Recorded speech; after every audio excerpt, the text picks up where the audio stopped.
वो अमावस की काली रात थी। एक सुनसान सड़क पर एक कार धीरे धीरे अपनी मस्ती में चली जा रही थी। कार की दोनों हेडलाइट चालू थी, फिर भी न जाने क्यों सड़क पर अंधेरा सा नजर आ रहा था। कार के अंदर बैठा मनोज धीरे धीरे कार को चला रहा था। कार में कोई हिंदी गीत चल रहा था। मनोज भी वो गीत साथ साथ गुनगुना रहा था।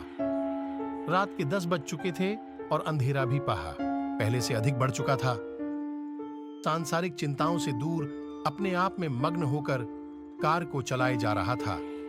अचानक गीत रुक गया। शायद वो पूरा हो गया था।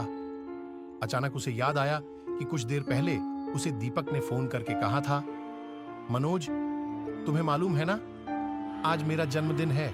मैं अपने घर पर जोरदार पार्टी करने जा रहा हूं। तुम भी 12 बजे से पहले आ जाना। मनोज और दीपक सगे भाइयों से भी बढ़कर 2 अच्छे दोस्त थे। वे दोनों ही लेखक थे। दीपक का घर मनोज के घर से काफी दूर था। लगभग 3 घंटे का सफर था। मनोज 9 बजे ही घर से निकल गया था। अनायास ही फोन कॉल को याद करते हुए मनोज ने कार की गति तेज कर दी। कार में वो अकेला ही बैठा हुआ था। न जाने क्यों आज उसे एक अजीब सा अकेलापन महसूस हो रहा था। वो सोच रहा था कि काश कोई उसके साथ बातें करने के लिए होता। ये राष्ट्रीय राजमार्ग था, पर आज की रात इस सड़क पर कोई भी वाहन नजर नहीं आ रहा था। सड़क पूरी तरह से सुनसान थी। सिर्फ उसकी कार धूल उड़ाते हुए भाग जा रही थी। वो थोड़ा सा घबराया हुआ था। अचानक उसे अपनी कार से काफी दूर एक सफेद सी आकृति नजर आई।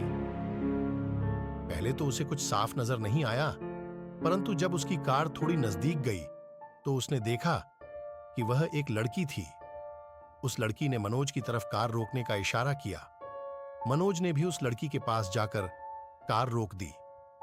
मनोज को कुछ बेचैनी सी महसूस हो रही थी, मगर वह खुश था क्योंकि वह जानता था कि अब वह अकेला नहीं है। वो मन में सोचने लगा कि 1 से भले 2। मनोज ने धीरे धीरे कार का शीशा नीचे किया। मनोज उस लड़की की खूबसूरती को देखकर कुछ के लिए स्तब्ध रह गया।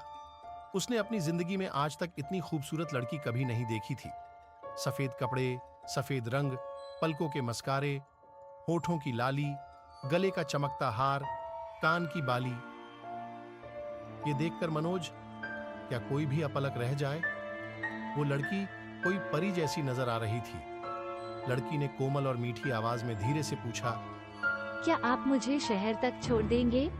परंतु मनोज ने कोई जवाब नहीं दिया क्योंकि वो उसकी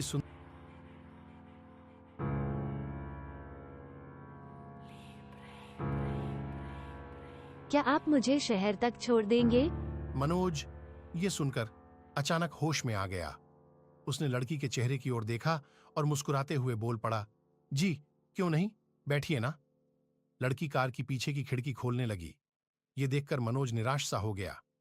उसे अचानक लगने लगा कि उसने बहुत मेहनत से एक आम को छिला था और जैसे ही वो उस आम को खाने लगा तभी वो जमीन पर गिर गया। लड़की के खिड़की खोलने से पहले ही मनोज हड़बड़ाहट में बोल पड़ा, आप आगे आकर बैठ जाइए ना। ये कहकर मनोज थोड़ा सा झेंप गया।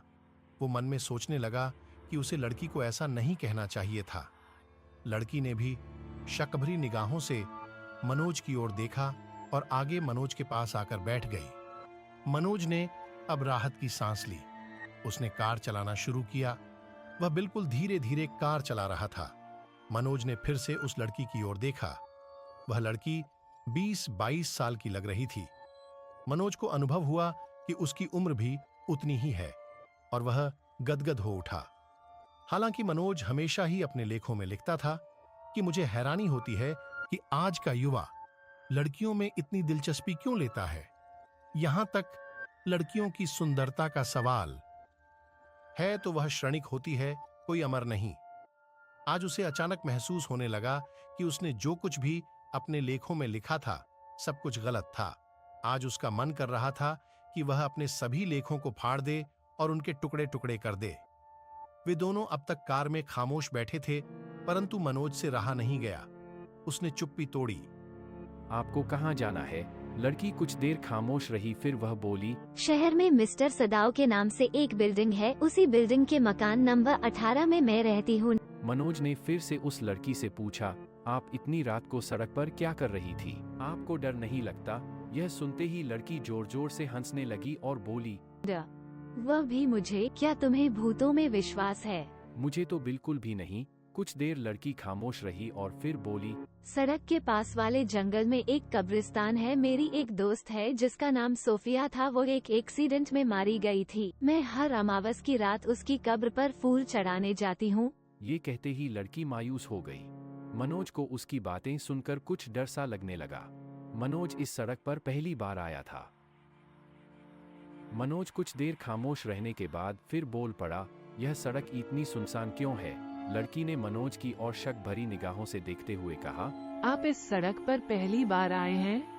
ये सड़क इसी तरह सुनसान रहती है। बहुत कम लोग इस सड़क पर आते हैं। शायद आपकी तरह भूत प्रेतों से डरते होंगे। यह कहकर लड़की हंसने लगी।